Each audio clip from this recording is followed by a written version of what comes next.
Hello, tonight I would like to read part of the Four Agreements by Miguel Ruiz. If you haven't read the book, I highly recommend you do. And the part that I would like to read is breaking all agreements. So I'm gonna read the first part of it and just go through the parts that I have highlighted. And I would love to know what you think, and if you find, any of this, you connect with it or you don't. Either way, I would love to know. Everyone talks about freedom. All around the world, different people, different races, different countries are fighting for freedom. But what is freedom? In America, we speak of living in a free country, but are we really free? Are we free to be who we really are? The answer is no, we are not free.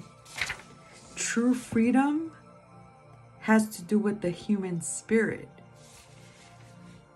I would like to add here my personal opinion on this word because some people call the spirit the soul, the Holy Spirit, your energy, and it is the freedom to be who we really are. So who stops us from being free? We blame the government, we blame the weather, we blame our parents, we blame religion, we blame God. Who really stops us from being free? We stop ourselves. What does it really mean to be free? Sometimes we get married and we say that we lose our freedom. Then we get divorced and we're still not free. So what stops us? What can we be ourselves? We have memories of long ago when we used to be free and we love being free, but we have forgotten what freedom really means. If we see a child who is 2 or 3, perhaps 4 years old, we find a free human. Why is this human free? Because this human does whatever he or she wants to do. The human is completely wild, just like a wildflower, a tree, or an animal that has not been domesticated. Wild. And if we observe humans who are 2 years old, we find that most of the time, these humans have a big smile on their face and they're having fun. They're exploring the world. They're not afraid to play. They are afraid when they are hurt, when they are hungry, when some of their needs are not met. But they don't worry about the past. They don't care about the future. They only live in the present moment.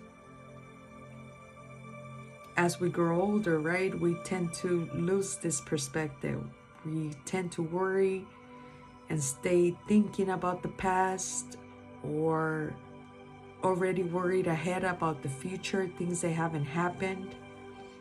And it's not really our fault. Part of our brain tends to do this to protect us, but it also causes a lot of stress in our bodies if we allow these thoughts to just run.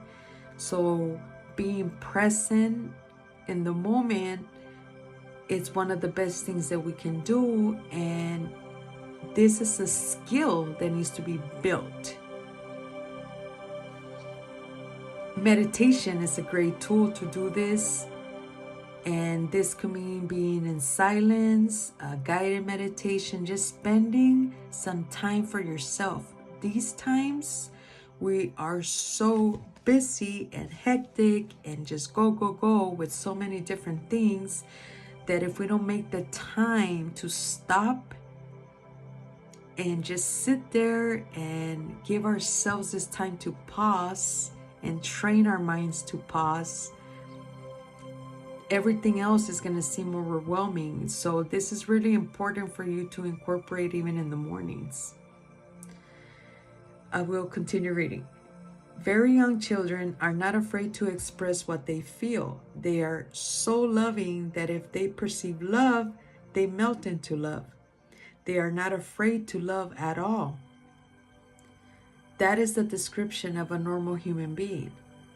As children, we are not afraid of the future or ashamed of the past. Our normal human tendency is to enjoy life, to play, to explore, to be happy, and to love. But what has happened with the adult human? Why are we so different? Why are we not wild? So that's exactly what I was just talking about. You know, we experience things many times, they're really painful. So we start building guards, we start building walls, beliefs, and closing ourselves in, and many times letting our mind just run us because of this. So reading also in the mornings is also another great tool that you can use to get your mind in a more creative state of the present moment and how you can be better that day itself. Let me see what else I have highlighted here. This whole book is amazing, but I'm just gonna go through a few parts that I remarked. So the first step towards personal freedom is awareness. We need to be aware that we are not free in order to be free. We need to be aware of what the problem is in order to solve the problem. Awareness is always the first step, because if you're not aware, there's nothing you can change. If you're not aware that your mind is full of wounds and emotional poison, you cannot begin to clean and heal the wounds, and you will continue to suffer. There's no reason to suffer. With awareness, you can rebel and say, this is enough. You can look for a way to heal and transform your personal dream.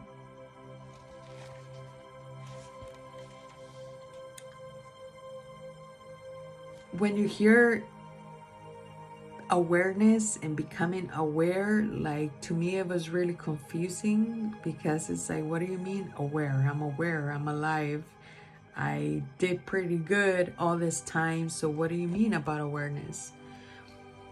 So it's really taking a good look into your life, and writing things down is another tool that you can use, whether it's in the morning or at the end of the day, and just really focus on like what brought you a good feeling in the day and what didn't. If it was caused by your own thinking, what kind of thoughts, and just begin to explore. This part sometimes is not really that fun, because you have to face certain thoughts that really, really bug you all the time. And once you start really paying attention to why and going back to why and really understanding why it has built, letting go of it, you know, like I mentioned, as part of your identity, like letting go of it could be really hard. But if you write down more of what can make you feel better instead, and how can you practice more of that, it can totally help you little by little convert that into a better habit that will make you feel more empowered instead of like always draining you.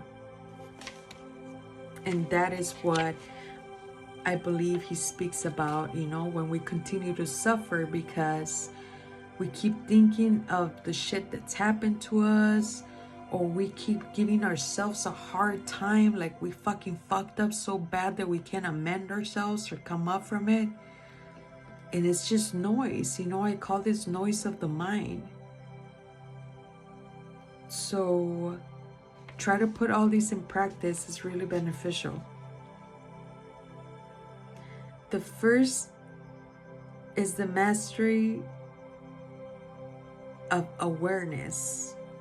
This is to be aware of who we really are with all the possibilities. The second is the mastery of transformation, how to change, how to be free of domestication. And the third, mastery of intent. Intent, from the Toltec point of view, is that part of life that makes transformation of energy possible. It is the one living being that seamlessly encompasses all energy of what we call God. Intent is life itself. It is unconditional love. The mastery of intent is therefore the mastery of love. From the Toltec point of view, all humans who are domesticated are sick. They are sick because that's a parasite that controls the mind and controls the brain.